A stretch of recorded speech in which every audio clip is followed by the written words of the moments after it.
Hello, and welcome to Adventures in Glazing with Andrea. I'm your host, Andrea, aka Rubier Ceramics. Let's get into it, shall we? So basically today I have a bunch of flat stuff that came out of my kiln that I want to share with you. A lot of it was glazing experiments, but most of it's just Christmas ornaments, and because I didn't really care, I thought that was a good chance to do some, well, glaze testing, glaze experiments to see how it went. So I'll share them now with you.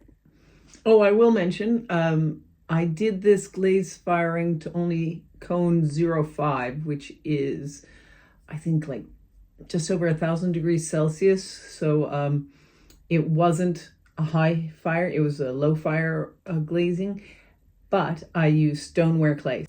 So I know that this isn't the perfect clay to use in this situation, but it's the clay I had. So that's what I used, and I'm okay with that. Here we go. So the first things I'll share with you are these little angels. So they're just on texture. And now this one was, it had Electra blue, this glaze, Electra blue underglaze. And then I put a cobalt wash on the top of it. And then I put white underglaze on top. So what I had done is I tried to wipe the blue underglaze off of the higher bits of surface, and then do I have to do that? Do I have to do the influencer thing? And then tried to put the white on top. But you can see the white over the blue underglaze really dominated it. But on top of the cobalt wash, that came out quite nicely actually. So that's kind of nice. I like that effect. This one, I did the cobalt wash everywhere, and then just one coat of white underglaze. I think on this one I had 2 coats. So you can see the difference definitely that made, certainly on this. Like I don't know if it made such a difference here. Maybe it would have been better with 2 coats with the cobalt wash, but I like the blue angel too, so that's fine as well. Next thing, I have 2 textured bells. So which one's the taller one? Because while they're the same one, they're not quite the same. So this one had the cobalt wash again, but this was clear glaze on top, and that is lovely because you really can see the details of the texture here. I think it was a bit of lace that I'd used to do it, and you can really see the fine bits there. That's quite pretty. I like that. And then on this one, I did the electric blue underglaze, but then on this blue bit, I put the cobalt wash again, and then I just put a clear glaze on top, and I'm really loving that. I really love how this blue and this blue work together. So just with the clear glaze on top, that's what they look like. So that is lovely. Those 2 I'm really happy about. Then I have a textured tree here. And this was just Mako's Stroke and Coat. This was sour apple on the top and just froggy on the bottom. And I just sort of mixed them in the middle, but they're nice. I think I prefer the sour apple actually with the texture, just because of the way it looks darker. Here, you don't see much variation with the texture. I mean, you can see the texture, but there's not much variation. Whereas here, you can really, it feels different. So those were my little textured pieces. Next for you, I have some stars, and I just did these simple star cutouts, and I did 2 coats of this squash yellow underglaze on all of them. And I think with 2 coats, you can still see the marks a little bit, that it's not quite an even coat, which again is fine because of what it is. And you can see these are crazing already. You can see the little fine lines because I put a clear glaze on top. The fine lines are coming through there, and they're crazing probably because it's not fitting with the clay body as well as it should, but that's okay because they're just decorations, and I'm okay with that. So with some of them I just did the underglaze and then the clear coat. And then on these ones, I don't have it handy, but I put Kaleidoscope on top. So Kaleidoscope is a clear glaze with bits of bits of bits in it. I can't remember what they're called, just the glass. And so then they came out with these extra bits. That's quite nice too, actually. So that didn't need a clear glaze on top because the kaleidoscope acted as the clear glaze. They're nice. I like them. With them lying flat, you got to see a lot of variations in the color. So they're sweet. So I'll just hold them up again as comparison. Yeah, they're nice. Then I did some Christmas trees. For all of these trees, I'll show you the one, I put underglaze on it. Green underglaze. I don't remember what it was, but it was one of these Mako fundamental ones. Do I have it handy? I'll put here what it was, okay? And with these, I put them all on green clay and then bisque them. And then on this one, all I did was put clear glaze. And I kind of actually like the way it looks with, you know, an uneven coating. I did that purposefully. And I like seeing the brush marks on those. That's quite nice. But then for most of these, I did something else. So that's just the underglaze on raw clay, then to bisque, and then clear glaze on top. So this one is the same thing, but I put the kaleidoscope on it again. And I kind of like the effect, but obviously with the darker green underneath, I don't think it came out as nicely as it did on the yellow star. So I would recommend this kaleidoscope on a light colored background if you're going to do it, but it worked. But you'll see on some others that it didn't work nearly as well. On this one, I painted this with the sour apple again, the sour apple stroke and coat, and then just put dots of the kaleidoscope on top. And I think I like that a little more than having painted it all over. I think that's a little bit more effective. But again, with the dark background, I don't think it's that effective. Maybe on the stars, on a light background again, maybe dots would be quite effective. So worth experimenting yourself with. Then I used the darker green for the same thing.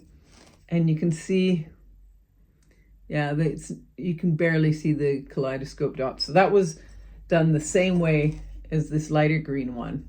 And you can see that they nearly disappear. These were on the same shelf and everything, same temperature. So it's not due to the kiln conditions. It's due to the glaze that was underneath. This dark green, Just Froggy, was too dark for that. Like, it just looks like a mess compared to this, which looks deliberate. So that's the difference.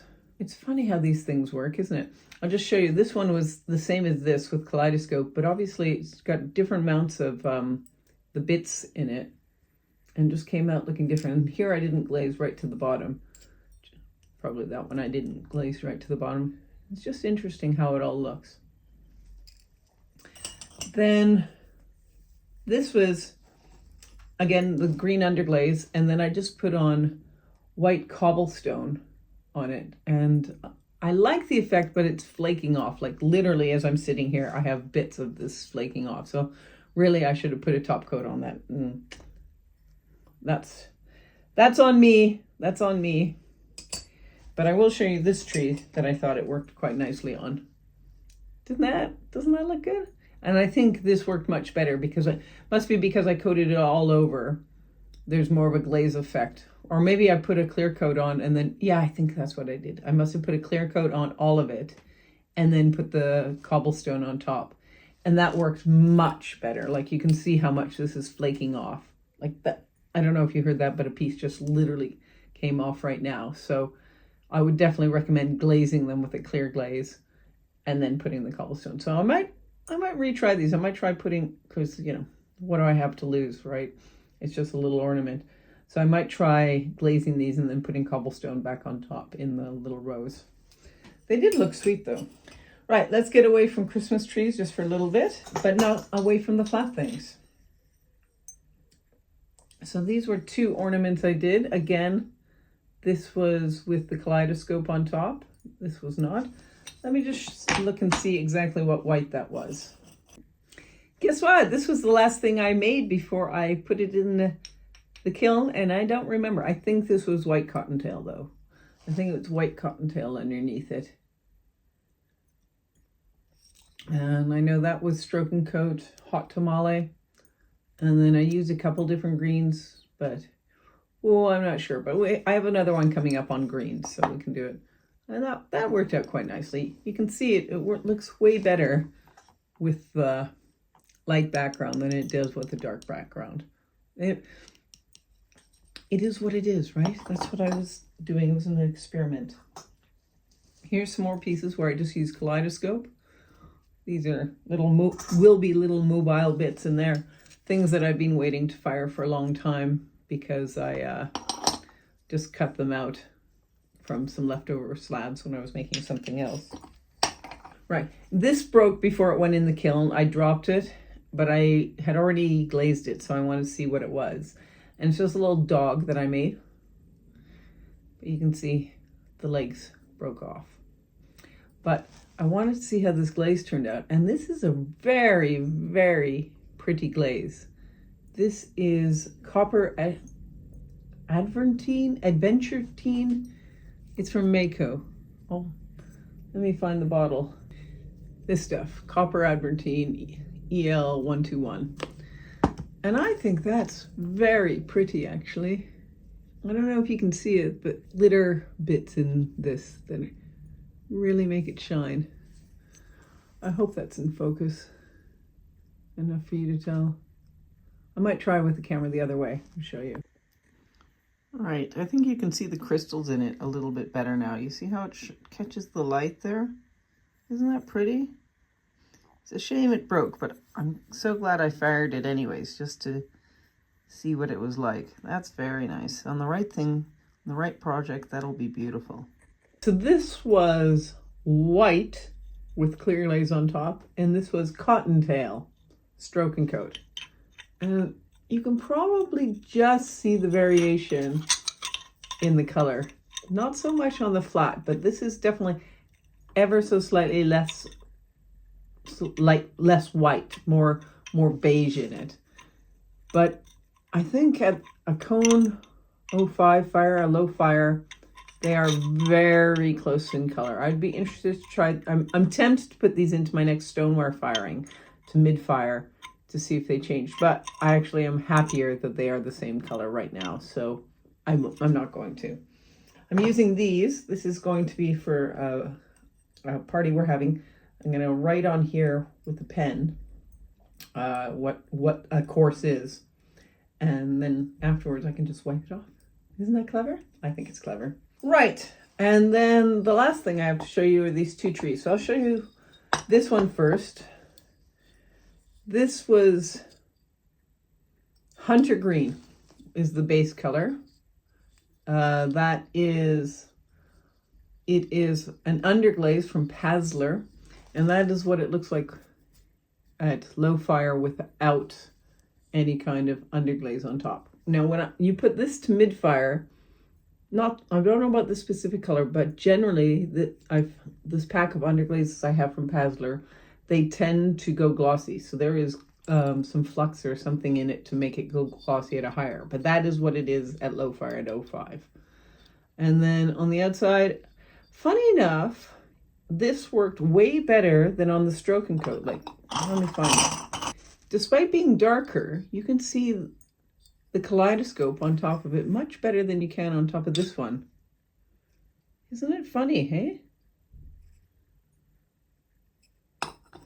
But yeah, that's that tree with kaleidoscope. So this is why it's always interesting doing experience. So while I told you, maybe it doesn't work as well on dark green, or darker colors, this one is very dark green and it looks just fine. So, sort of what I had in mind when I thought of putting it on, just a little bit of twinkle lights on it.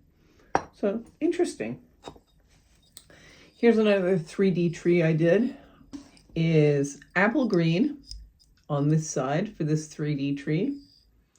And then next is leaf green. Then we have hunter green. And then here, these were all underglazes with clear glaze on top.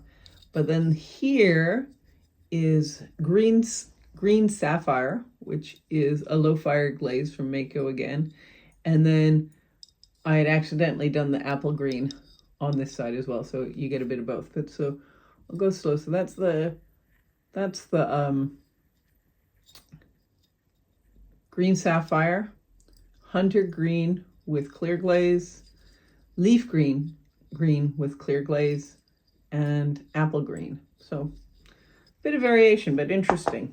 Random bits here.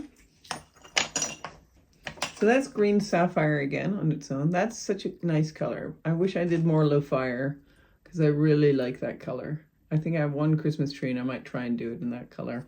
What else do I have? Oh, so I did some underglaze transfers, and what was interesting with the underglaze transfers is that I found there was still a little bit of ink left on them after I'd done the transfer. So I put it on a little spare piece of clay, and look how well it came out. Even that's not even the first one. So that's fired twice now with no glaze, and that side I put a clear glaze on, and it looks really good actually. I'm really pleased. What's interesting, they did craze quite a bit, but I think it's okay. I'm okay with it crazing. It looks good.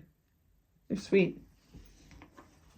And then as an experiment, I had the glass that I always clean my brushes in after after doing some glazing. And I took that and I put it on my hedgehog, and it came out okay. It's not amazing. I might put some of this copper aventurine on top again and try again, but it was worth a go. So there you go. Everything from my flat kiln load. Hope you enjoyed. If you have any questions or comments, I'd love to hear them. This is my first longish length YouTube video, so some support would be greatly appreciated. All right. Thanks very much.